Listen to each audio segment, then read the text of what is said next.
Assalamualaikum warahmatullahi wabarakatuh. Perkenalkan, nama saya Rahmatul Umrah dengan NIM H02215114, Program Studi Pendidikan Matematika kelas 2021B. Akan memaparkan materi final mata kuliah pengantar pendidikan dengan dosen pengampu Bapak Hasbahuddin SPD MPD. Judul materinya yaitu Pendidikan Abad 21. Pendidikan Abad 21 dari kemendikbud.co.id dapat diartikan sebagai sebuah metode pendidikan yang ditunjukkan untuk generasi abad 21. Metode pendidikan ini bertujuan agar generasi abad 21 dapat unggul secara kualitas SDM serta dapat mengikuti perkembangan teknologi yang ada. Pembelajaran abad 21 merupakan suatu peralihan pembelajaran di mana kurikulum yang dikembangkan menuntun sekolah untuk mengubah pendekatan pembelajaran dari teacher center menjadi student center. Hal ini sesuai dengan tuntutan masa depan di mana peserta didik harus memiliki kecakapan berpikir dan belajar. Kecakapan-kecakapan tersebut antara lain kecakapan memecahkan masalah, berpikir kritis, kolaborasi, dan kecakapan berkomunikasi. Adapun ciri pembelajaran abad 21 yang pertama selalu melibatkan aspek keterampilan abad 21 dalam menyelesaikan setiap permasalahan di ranah global.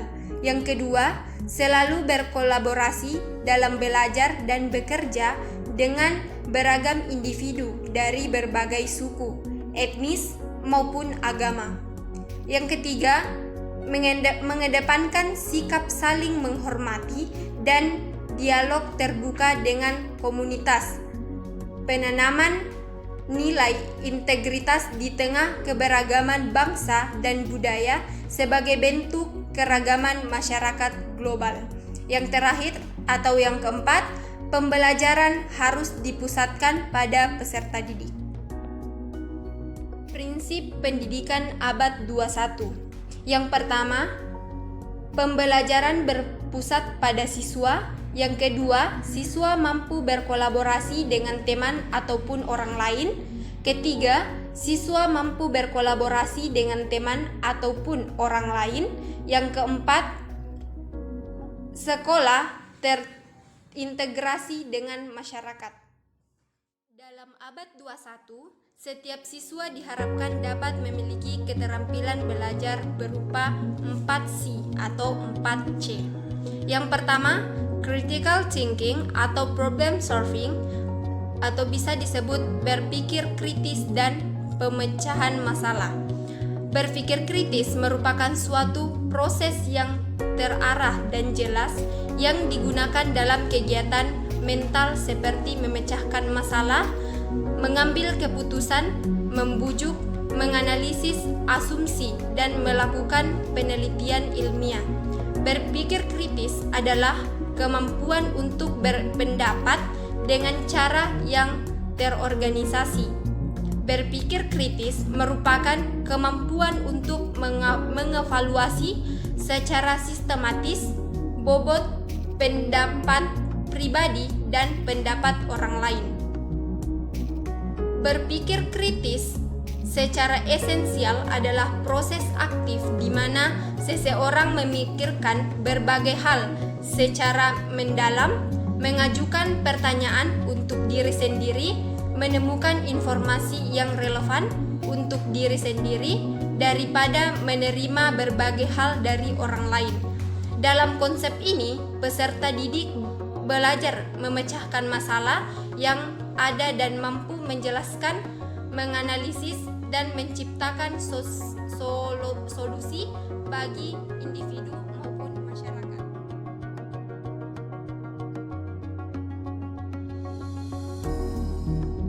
Yang kedua, creativity and innovation atau daya cipta dan inovasi. Creativity tidak selalu identik dengan anak yang pintar menggambar atau merangkai kata dalam tulisan. Namun, kreativitas juga dapat dimaknai sebagai kemampuan berpikir outside the box tanpa dibatasi aturan yang cenderung mengikat. Anak-anak yang memiliki kreativitas tinggi mampu berpikir dan melihat suatu masalah dari berbagai sisi atau perspektif. Hasilnya, mereka akan berpikir lebih terbuka dalam menyelesaikan masalah. Pada konsep ini, peserta didik akan diajak untuk bisa membiasakan diri dalam melakukan dan menjelaskan setiap ide yang dipikirkannya. Ide ini akan dipresentasikan kepada teman kelas secara terbuka sehingga nantinya akan menimbulkan reaksi dari teman kelas. Aktivitas ini bisa menjadikan sudut pandang peserta didik menjadi luas dan terbuka dengan sikap pandangan yang ada.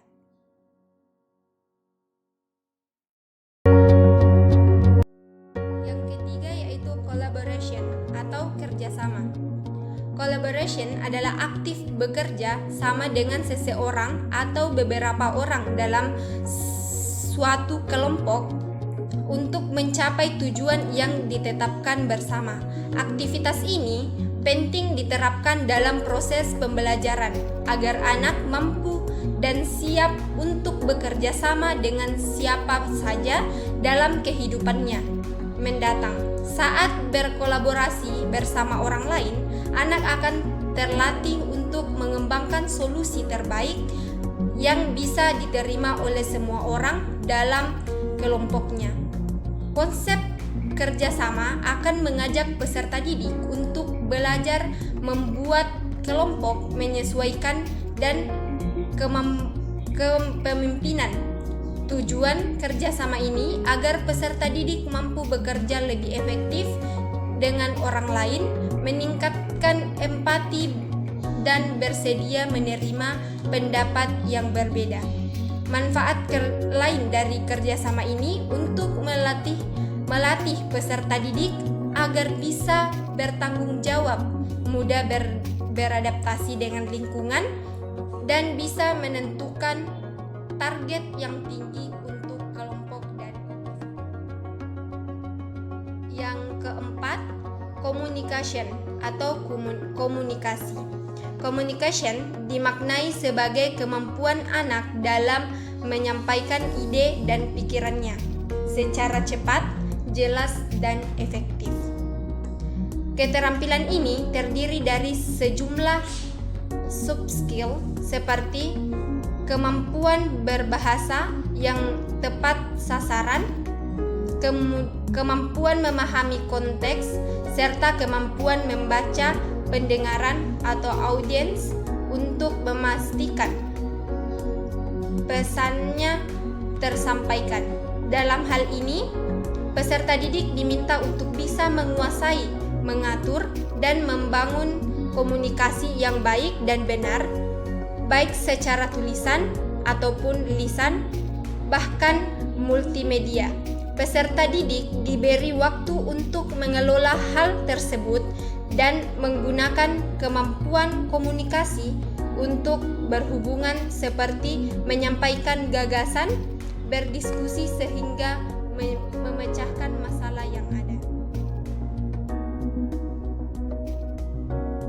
Adapun model pembelajaran abad 21. Yang pertama, model problem based learning.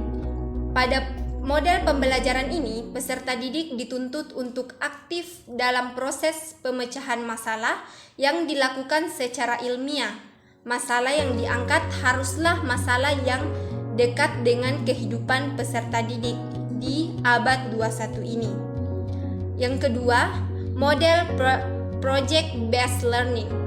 Model pembelajaran ini menekankan pada kemampuan peserta didik dalam menciptakan suatu karya sebagai bentuk solusi atas suatu permasalahan.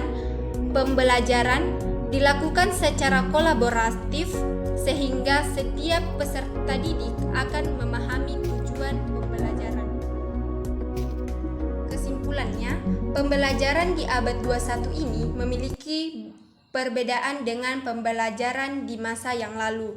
Untuk mengembangkan pembelajaran abad 21, guru harus memahami suatu langkah perubahan, yaitu merubah pola pembelajaran tradisional yang berpusat pada guru menjadi pola pembelajaran yang berpusat pada siswa. Itulah tadi materi yang saya paparkan. Kurang dan lebihnya mohon dimaafkan. Wabillahi taufiq wal hidayah. Wassalamualaikum warahmatullahi wabarakatuh.